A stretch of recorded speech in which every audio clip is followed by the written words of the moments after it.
Greetings from Dystopia, episode 102. Frogs can walk on water? Episode 101, so yesterday's episode, there was the frog that jumped into the water. And unlike most frogs that will jump in, swim under, and swim away, or dive under and swim away, this one guy propelled his rump right across the top of the water, 3 or 4 hops. And I didn't notice the comment till a few minutes ago, but my daughter actually said, "Is that the Jesus frog that can walk on water?" That is pretty funny. Hell, even in the video, I laughed at that guy, watching him just go across the top of the water. Anyway, we'll head out and fish that creek again, Shadow Creek, the one we were at yesterday. Today I'm going to walk back in and hit the areas that I posted in the episode the other day when we were there, towards the back of the creek. See if I can get down there. So, yeah. Anyway, it's a fairly nice day. It's 88 right now. Little hawk sitting back there. As you can see, it's fairly clear skies, a little bit of haze and cloud. We got lucky that the weather pushed that Saharan dust storm, kept it southeast. So we don't have to put up with that. That would have been a mess.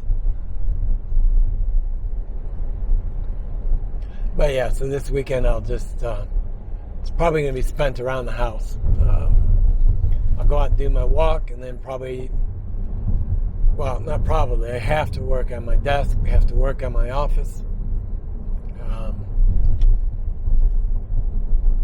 The bad thing about my bench, so to speak, is I don't know why, but it's become a catch-all.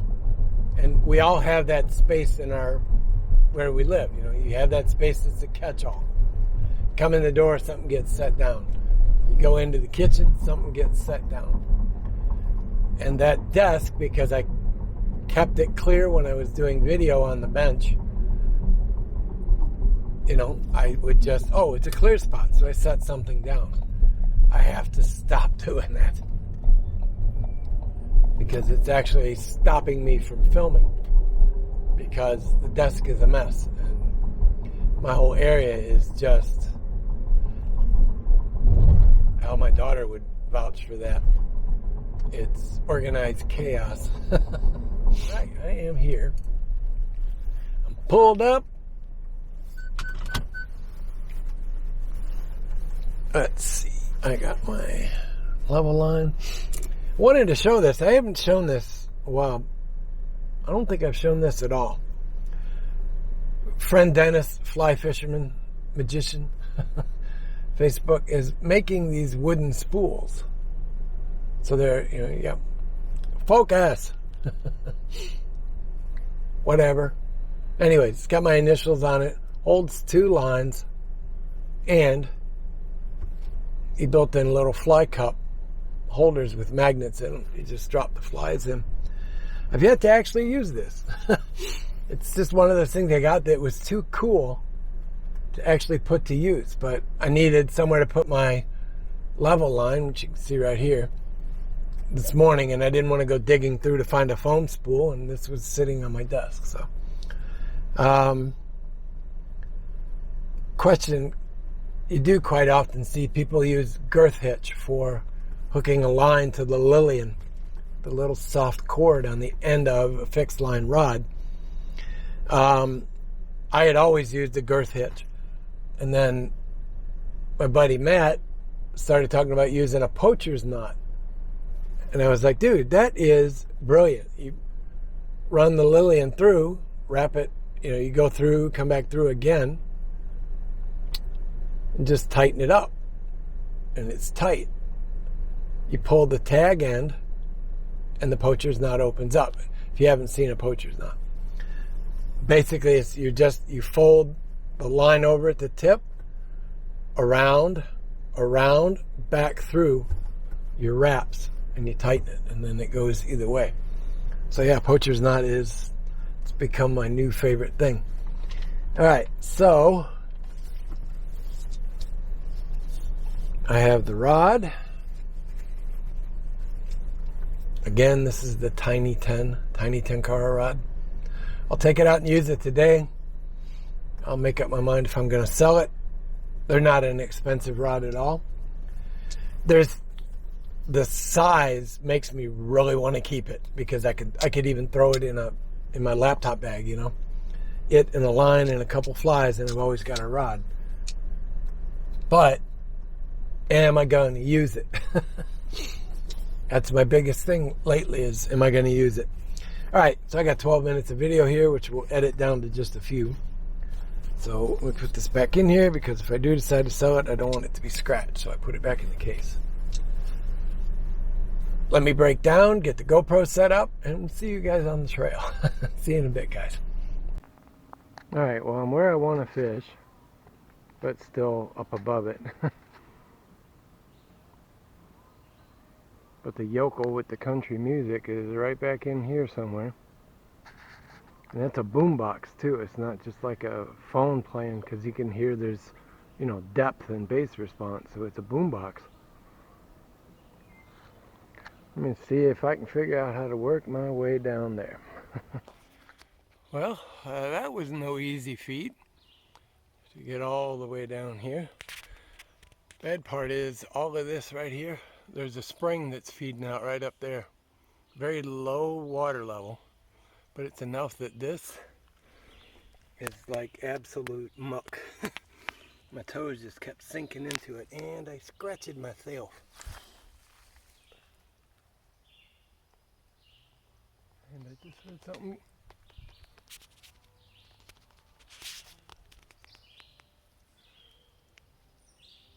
Something moving up here, making a lot of noise. My luck, that tree's fixing to fall. Alright, so here we are, down in that creek bed. This is the one I showed you guys the other day from way up there. Kind of hard to get a sense for the height, but that's probably 50 feet above.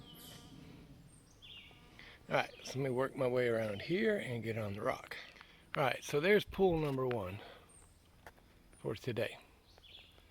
This one I've got enough overhead that I can cast in there with the current eye, so I'm not even going to pull out the Tiny 10 just yet.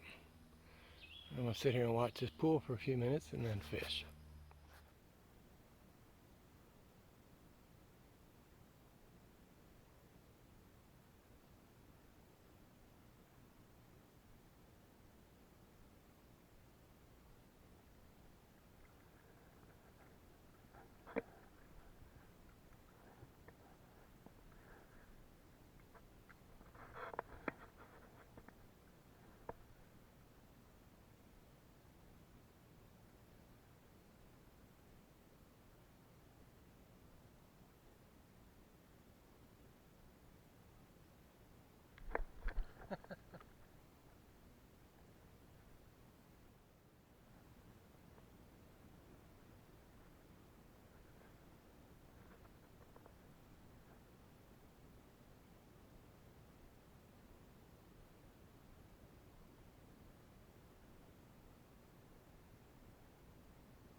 another little chub.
A little crayfish to the right of the stick, and look over here on the bottom.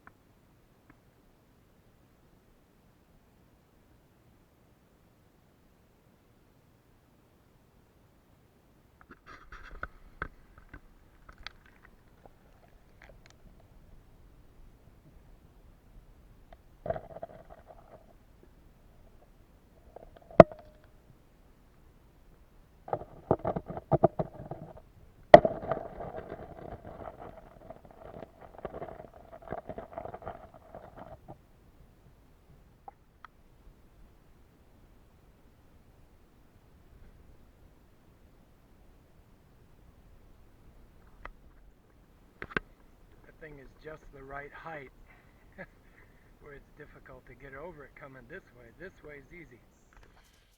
Right up there is that bench I was sitting on the other day. I did not see that trail down here. I'm not going to climb over that log jam. I'll go up and over.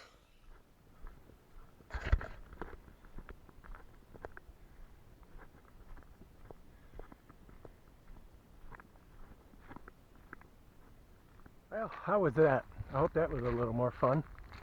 I started to film myself crossing that one double log. It's actually a triple, but the lowest one you can hardly see. But I started to set up the camera and then go back over it and film myself crossing it. Well, considering I almost fell off the first time, I thought better about it. Maybe I shouldn't film it. Alright, so that is 1 baby largemouth, 2 green sunfish, 3 creek chubs in that second pool. The third pool was 2 creek chubs. The biggest one was about 5 inches. So that's pretty good. I went over the log jam, went up and around and went back down the log jam on the other side, and it stays pretty shallow for a couple hundred feet. So I figured I'll come back and give that a try on another day. Alright, I'll see you guys back in the van. Back in the van. I looked at the GoPro footage. I missed an entire section of the creek. Got the first pool, the second pool, but not the third pool. And then I got my walk back up. Thing's annoying. I'm going to have to I guess I'll put the app on the phone, then I can control it from the phone. Because that ticks me off, because that's where the biggest chub was. That's alright. Anyway, I'm going to eat my lunch. I'll see you guys in a couple minutes. Alright, lunch is done. And I'll go this way today. Whoa, truck coming.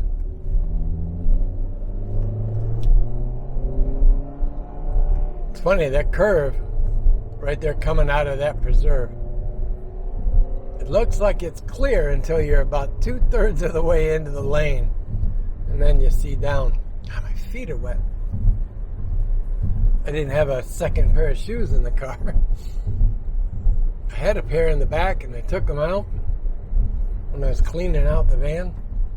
I know it doesn't look like it now, but and I didn't put them back in, so now I'm driving home with wet feet. It's a nice little creek. Definitely worth going back some more and trying to fish the entire thing.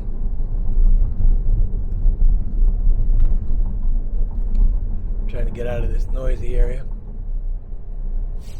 Yeah, it's a little quieter now.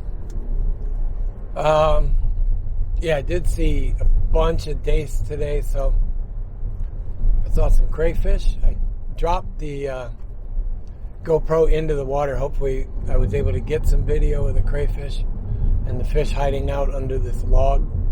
Hopefully. If you didn't see it, you know it didn't work. But yeah, there's a bunch of little 1.5 to 2-inch crayfish in there. Really light colored guys too. I almost missed them just because they were so light. All right. You ever have one of those days where the stereo just doesn't get loud enough? Yep, that's today for me. Just trying to send away the demons. Anyway, so we got the fishing done for today. I'll go back, I don't know, probably early next week. We'll see what it looks like tomorrow and Sunday. A lot of it's just going to depend on the amount of people that are out and about. And again, it's amateur weekend, so it's usually when you find me sheltering at home. All right, guys, that's it for today. Got out, did some fishing, caught a few fish. Not big ones. It's not the size that counts. Anyway, that's it for today. Be good, be well, wear your mask. See you tomorrow.